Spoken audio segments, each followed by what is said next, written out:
I want to say what an incredible honor it is to be here. Being in front of quite a few great Americans, two in particular, obviously Gary and Dan. All right, I just left the race for Congress in the 2nd Congressional District a week ago, and the first thing I did is I reached out to Gary Berntsen, and I shifted my organization to support him aggressively. Why? He is a great American.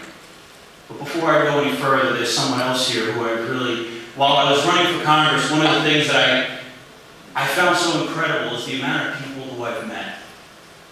The people who I've met and actually I've grown to admire. I consider them even mentors. One of them happens to be here. He doesn't know I'm going to mention him, but I will. Mo Fletcher. Yes.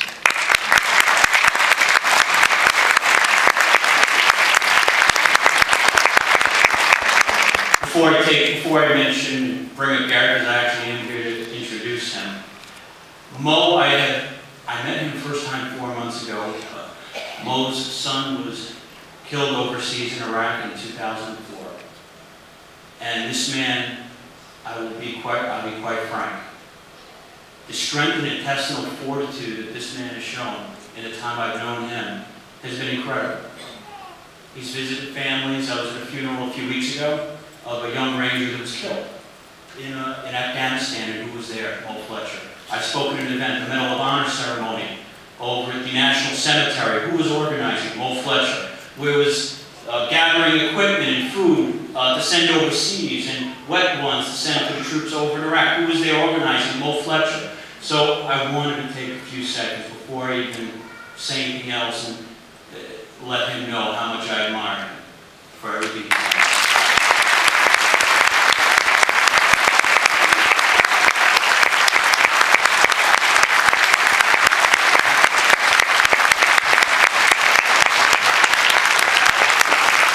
Where's Mom? There he is.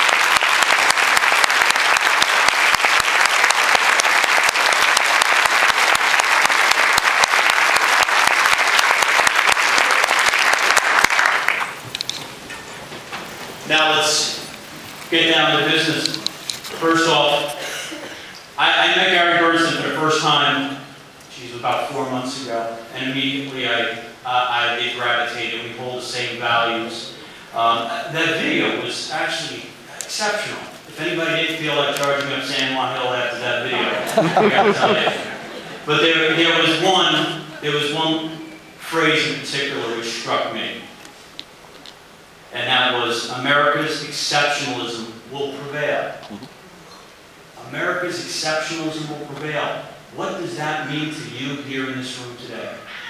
I'll tell you what it means to me. And I'll be bold enough to say what it means to Gary. That we never, never apologize to foreign countries, emperors,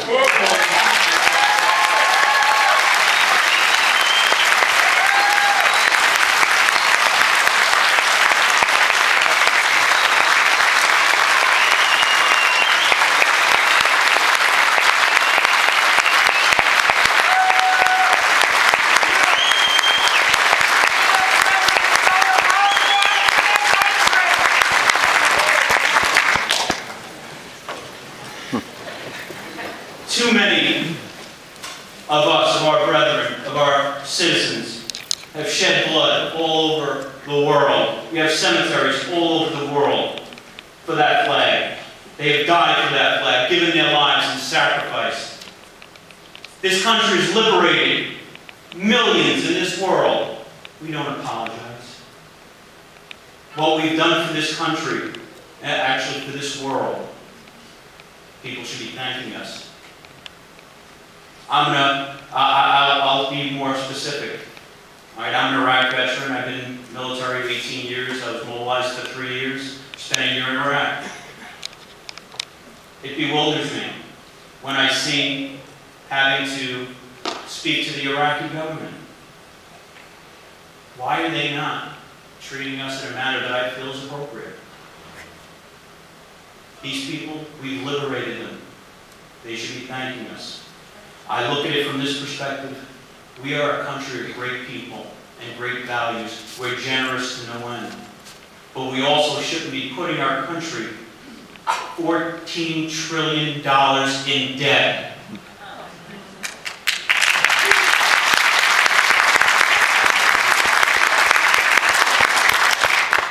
I'm a father of twin 4-year-olds. Notice the bloodshot eyes, some of you probably. And I find it incredulous that the leadership of this country, the civilian leadership of this country, seems to they do not believe in thinking ahead for our children, rather than the short-term gain, for their own political aspirations.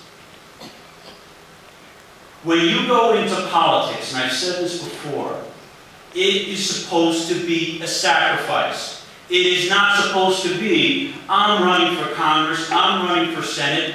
Boy, this is my great shot. This is my opportunity. It's supposed to be sacrifice. I admire Gary Berntsen incredibly, because that's what he believes as well. He's not running for the United States Senate against Charles Schumer, one of the leading left-wing radicals in our government.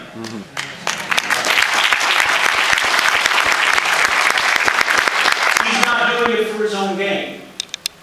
He's not doing it because he's just looking for a career. He's had a career. He served this country for 23 years in the clandestine service of the CIA.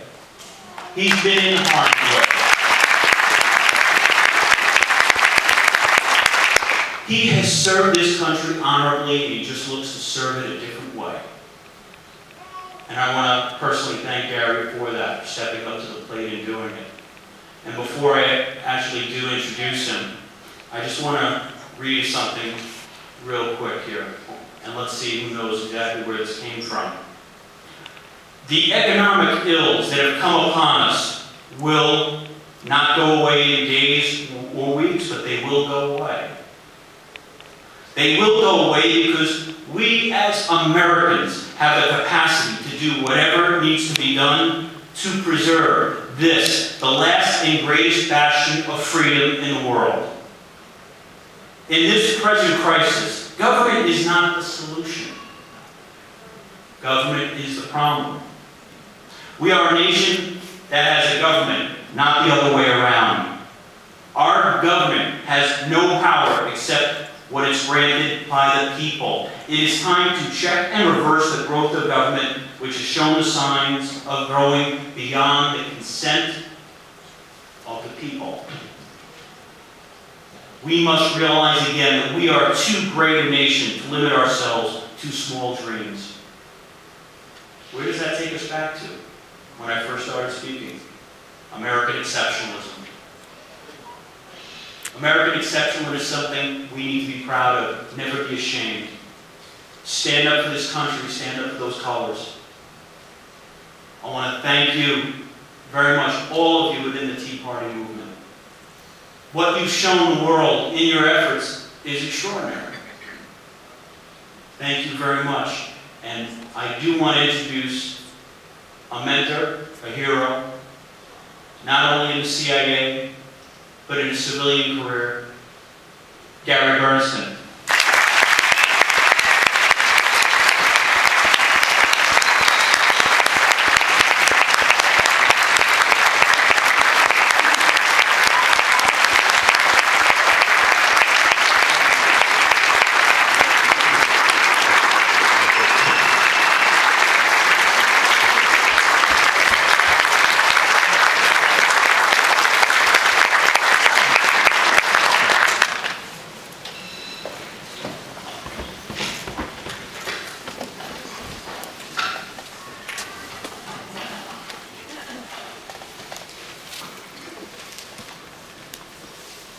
Good evening.